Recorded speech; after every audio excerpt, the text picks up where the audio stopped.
Welcome to Women with Drive, a podcast from the Deakin Melbourne Boomers, talking all things women's hoops, hosted by Boomers' own Lou Brown. Hi everyone, and welcome back to another episode of Women with Drive, presented by the Deakin Melbourne Boomers. I'm your host, Lou Brown, and today I am so thrilled to be able to welcome the one and only Ezi Magbegor. Ezi, thank you so much for joining me today. I mean, I know your first season in the WNBA, you were straight into the bubble, so this is technically your first year living in Seattle. I just wanted to ask, how do you like living in Seattle? Thanks for having me, Lou. And yeah, it is my first season living in Seattle, and I think I'm really enjoying it. I love Seattle. I think it's one of the cities that's pretty similar to Melbourne, so I think that's why I'm enjoying it so much. The weather's been great. There's lots to see, so I think out of all the cities, it's not a bad place to live. So yeah, I'm really enjoying it so far. Yeah, good. I love Seattle. I was thinking that myself. I think Melbourne is Seattle is the closest comparison to Melbourne, especially, within... Have you been to a Pike Place market a couple times?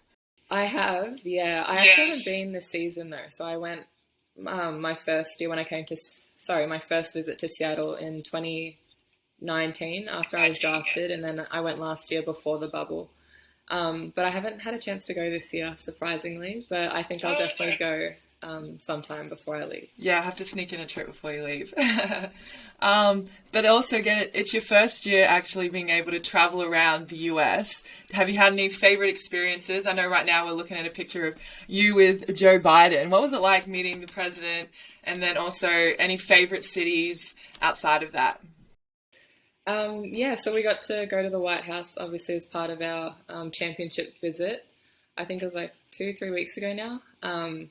But that was actually during a 2 to 2.5 week road trip. So we had to go to a number of cities, and it just ended up working out that we were in Washington. So we scheduled the visit, and that was a pretty cool experience. I don't think it's, every day you get to go to the White House, and just to be able to be there and obviously meet the president and to have him, I guess, speak in front of us and get a photo, of course, was pretty cool. Prior to that, we went to Chicago and New York as well, and I think Chicago was definitely my favorite city out of all of them. We got a bit of downtime in between, so we got to explore for a couple of days, so that was cool. I think just being on the East Coast was really cool, and we went to a few good cities. No, nice. I mean, I'm glad that, you're on the road for such a long time, and so you guys actually get an opportunity to maybe get out a little bit and explore rather than you're in and out quickly as much. But what is the day-to-day lifestyle like for you in Seattle, kind of especially maybe off days compared to game days? I guess I'll explain today. So we came back from LA yesterday. So yesterday was kind of our off day, and then today we got back into practice. So we practice in the morning, and we might have a weight session or an individual session before or after. And then we pretty much just get the rest of the afternoon off. So we're done by about 1:30. And then, just come back to my apartment, do some grocery shopping if I need. But it's pretty similar to Melbourne, I guess, where we train in the morning and then get the rest of the afternoon and day off. Yeah, nice. Well, the life of a professional athlete. But obviously, COVID protocols right now playing in the WNBA would be a little bit up and down all over the place. What have been some of the main protocols being on a WNBA team? I think it's changed as the season has gone on. So at the start of the season, we had to get tested every day before practice. Yeah, which was a lot. It's not as invasive as the tests in Australia, though. So it's just a quick swab of the mouth and nose. We had to do that at the start of the season, but it's gotten less as invasive as the season's gone on. So we only have to get tested 2 to 3 times a week now, which is still a lot. Yeah. Could you give a roundabout number of how many times you think overall you've been tested for COVID? Because last year I got tested every day in the bubble, so I don't even know how many days that was, 3 months worth of testing. I can't give a number, but it's a lot. No, it's up there. It is definitely up there. I've been in Melbourne the whole time. I've been tested once, so I feel for you. Women with Drive. But just moving on a little bit, this year you made your Olympics debut. What does it now mean to be able to call yourself an Olympian? I guess it's pretty cool. I think becoming an Olympian, it was definitely one of my goals, if not, I guess, the number one goal. And just to be able to do that this year, obviously it was postponed from last year. So I guess just not knowing whether it was going to go ahead or not was, I guess, pretty nerve-wracking. But just the fact that it was able to go ahead and we were able to go to Tokyo and compete was pretty cool. Yeah, but what was that experience like for you, especially you and Kayla were able to walk in the opening ceremony as well. So could you just give us a little bit of a breakdown, and now seeing yourself full circle on the Sydney Opera House, a picture of you. Yeah, just tell me a little bit what that's like for you. Yeah, well, I think with the opening ceremony, Kayla and I actually decided before we walked out, we were like, we're going to walk out together, and we made sure that we didn't have our phones on us so we could just kind of take in the experience. And then we ended up getting on the big screen and on TV at home. So I think it just kind of worked out. It was a coincidence. We went on our phones and we were just able to be kind of immersed in the experience. And it's definitely something I'm going to remember forever, just being able to march next to Kayla at the opening ceremony of my first Olympics. And just to be presented on the Sydney Opera House too was cool. I think that was a great tribute to all the athletes, and yeah, it was really cool. No, I can't even begin to imagine how special that would have been, the whole experience in itself. But then obviously you're playing in the Olympics. You're playing against fellow WNBA players, with WNBA players obviously, but then you match up against the USA and you're playing against teammates as well. What is that like?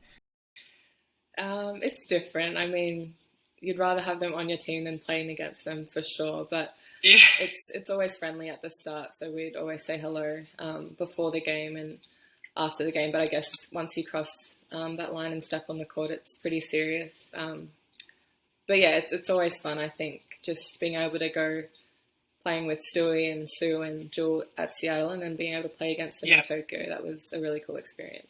Yeah, it was super great to watch as well. But you've had a massive couple of years, and what a couple of years they have been. I mean, WNBA bubble, WNBA champion, to the WNBL hub, back to the WNBA, through to the Olympics, to the WNBA, now heading into playoff. It just sounds like it's been such a whirlwind, and I'm sure there are so many highlights. But what are some of the challenges as a person or as an athlete that you may have faced with this lifestyle? I think just obviously a challenge, I think for everyone, not just athletes, was definitely the whole pandemic. I think that was something that, a lot of people had to adjust to, and it's still even going on now. So that was definitely a challenge, just especially in the lead up to the WNBA, just not knowing whether the season was happening last year. So I think just being able to stay focused and kind of prepare as though the season was going ahead. But in terms of challenges as an athlete, I think just obviously a big one, just being away from home and not being able to see my family as much and not having them come to my games, which is something that they would have done had COVID not been a thing. But I think just obviously having Steph here, Steph Talbot as my teammate, she's kind of a little piece of home, which helps a lot. And Seattle's great. I think just the team is great. The coaches are great. So I get along with everyone really well. And it definitely makes a difference having a great group around you when you're away from home. Yeah, absolutely. Try to make it as much as a home away from home as you can. Have you learned anything any techniques or anything in managing yourself and your well-being?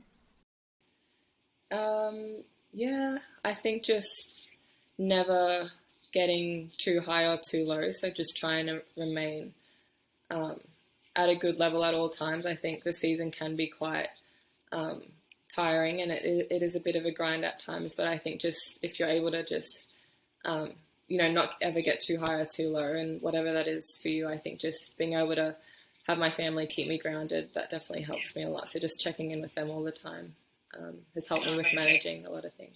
Yeah, and it sounds like you've got a really great support system around you, both where you're at and at home as well in Australia. Women with Drive. I wanted to talk to you a little bit about your campaign with Nike, Play New. I was hoping you could describe to me what this campaign means and what it stands for. Yeah, I think the Play New was a really cool campaign. It kind of just, I guess, invited people to, talk about sport in different ways and kind of describe their passions for the game. So I think it gave a lot of athletes, not just basketballers, a platform to kind of just express that. And it was really fun. It was a great thing to be a part of. I had a lot of fun on the day of the shoot as well. I'm just really grateful that I was able to be a part of that. Yeah, I must say the pictures are drop dead gorgeous.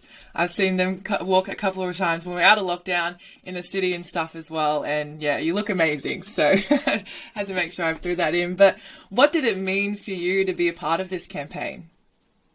It meant a lot. I think I didn't realize how big it was going to be when I first became involved in it. And I guess I did the shoot when I was back in Australia, and then it all came out when I was in America. So it was just really cool, like all the feedback and the comments that came back from it. But I think just to be a part of a bigger picture, which is what it was really cool as well. Yeah, you've seemed to have really established yourself as a role model for so many, being able to find your voice and then use your platform use your voice on the platform that you've been given for change and fighting for equality in such a positive way.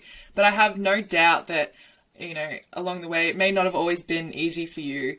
What would be some advice you would give to a younger Ezi finding her way? That's a good question. I think advice I would give to myself would just be to, if I have something to say, kind of say it, within reason, of course. But I think, I guess as a quieter person, when I do speak, I feel like my voice is heard a little bit more. So if I do have things to say, just don't be afraid to say them, speak out, especially if it's something that's going to be beneficial for not just myself, but other people as well. I guess that would be the advice I'd give. Yeah, absolutely. It's great advice.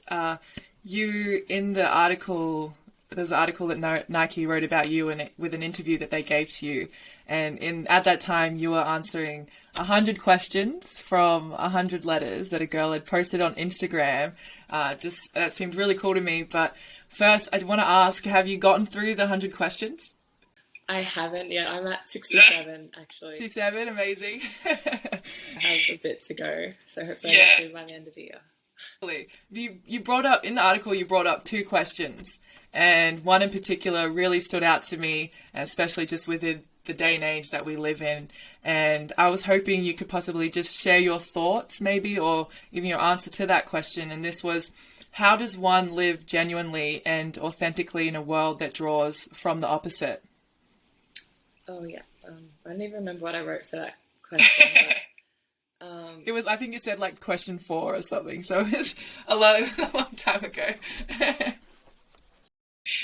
But I guess to answer that question, I think just kind of what I said before, just being able to remain grounded and having that support system around you definitely helps me with all of that. I think just I've got a lot of, family, like my brothers and sisters, that definitely keep me in check and don't let me get too big of a head at times, which is really helpful. But I think just being able to remain true in yourself definitely helps, because there is a lot going on in the world at times and it does get a little bit overwhelming. So I think if you can just, draw back to yourself and what you stand for, your morals, your values, as well as those people that are close to you and theirs as well, I think that definitely helps with all of that. Yeah, I know. It's definitely would be, sometimes I can see it'd be hard to find out who you are and what you are when you're constantly comparing yourself to, things online and stuff that's going on around you. So I think that's great advice, and it was a very timely question, in my opinion. Women with Drive. But so obviously we're so excited about the team that the Boomers have put together this season. First, can you tell us what you think the Boomers fans have to look forward to with Tiffany Mitchell and Lindsay Allen as our teammates? I'm really excited for the season, actually. But obviously I haven't played with Tiffany before, but I think just playing against her and watching her play, she's an exciting player. She's going to bring a lot to the team, I think, just in terms of energy, athleticism, and she's a big guard, obviously, so I think she's going to thrive in this league. And then obviously the Boomers fans have seen Lindsay play for 2 seasons, so I think they know what she brings, and I think she just brings a lot of leadership on the court for us, and I'm just really excited to have her back. Yeah, I'm super excited for the season that's ahead of us. What do you like about the team this WNBL season and our chances of success? I think I just like that we, I guess, are keeping a lot of the core group together as well, but with obviously the inclusion of a few new players. So I think I'm just really excited to get to know everyone and get on the court and get into preseason as well. And I think we have, a good chance going into the season. I think it's just going to be key to just spend that time together and build that chemistry again. But yeah, I think it should be a good season. I'm really excited. Yeah, me too. Now, finally, when you get back home to Australia, obviously outside of spending an immense time with your family, what's something that you're really looking forward to? Well, hopefully when I get back, lockdown won't be a thing anymore. Hopefully. So I'm really looking forward to just getting back to Australian brunches. So just grabbing brunch after practices with you guys is something that I miss.